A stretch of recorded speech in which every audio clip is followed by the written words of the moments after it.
First Thessalonians 4 tells us that we suffer not as those that have no hope.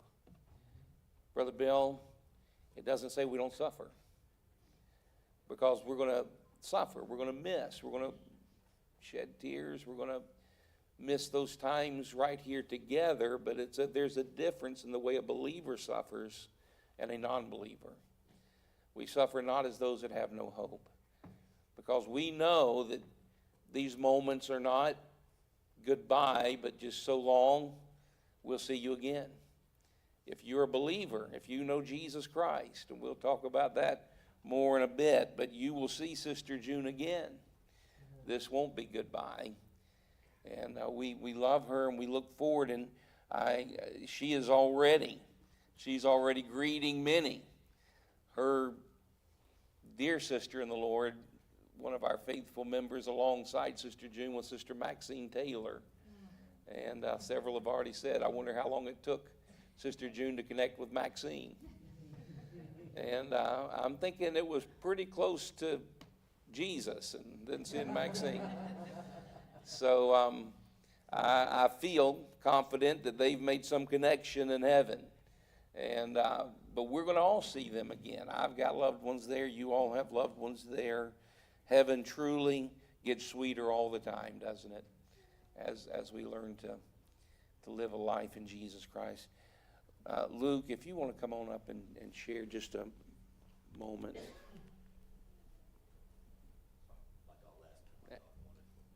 I've never been accused of whispering, so.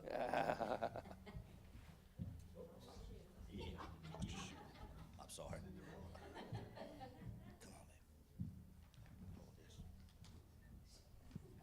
Come here. All right, good morning. I'm sorry. This is my daughter Aurora. She said last minute she wanted to come up here with me today, so I hope you all don't mind a little change in plan. But as you guys know, my mother was a woman of great faith, love, and quiet strength. She was truly a gift from God to us all, and through her life we saw a beautiful reflection of God's grace, patience, and compassion. Forgive me.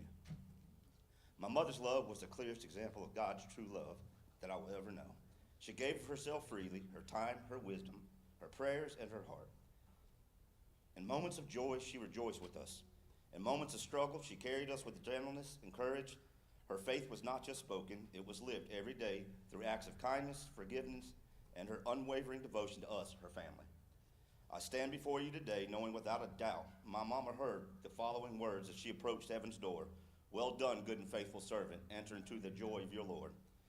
She finished her race with dignity, trusting God even in the most difficult times. Her faith anchored her, and now today that same faith anchors us, her family. Though we grieve, we do not grieve without hope. Jesus promises us in John 11:25, I am the resurrection and the life. Whoever believes in me will live, even though they die. Amen. Today I trust that my mom is at peace, resting in God's presence, reunited with loved ones who went before her, and freed from pain and sorrow. Amen. My mom's legacy will remain in us, and the values she instilled, the prayers she whispered, and the love she poured out so faithfully. I will honor her by carrying those gifts forward, by loving more deeply, forgiving more freely, and trusting God more fully. As I say goodbye, I also say thank you. Thank you for her life, her love, and her example. Though her earthly journey has ended, her spirit lives on in every heart she touched. Mm-hmm. May God grant us comfort, strengthen us with his peace, and remind us that love never dies.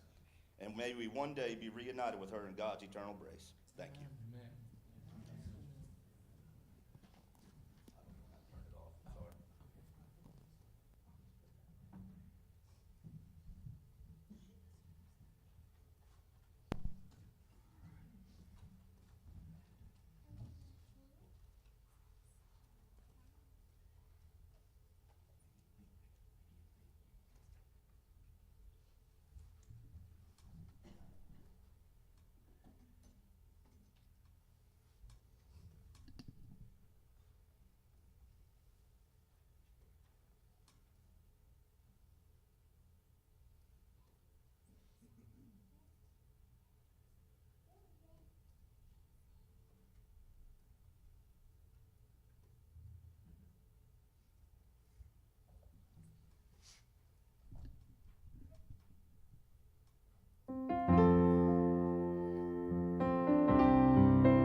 while the dew is still on the roses, and the voice I hear falling on my ear, the Son of God discloses, and He walks with me, and He talks with me, and He tells me I am His own, and the joys we share as we tarry there, none other has ever known.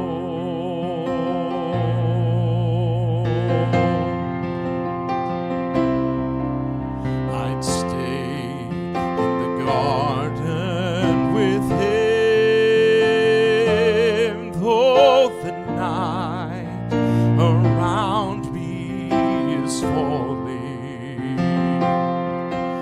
but He bids me to go through the voice of woe. Yes, His voice to me is calling.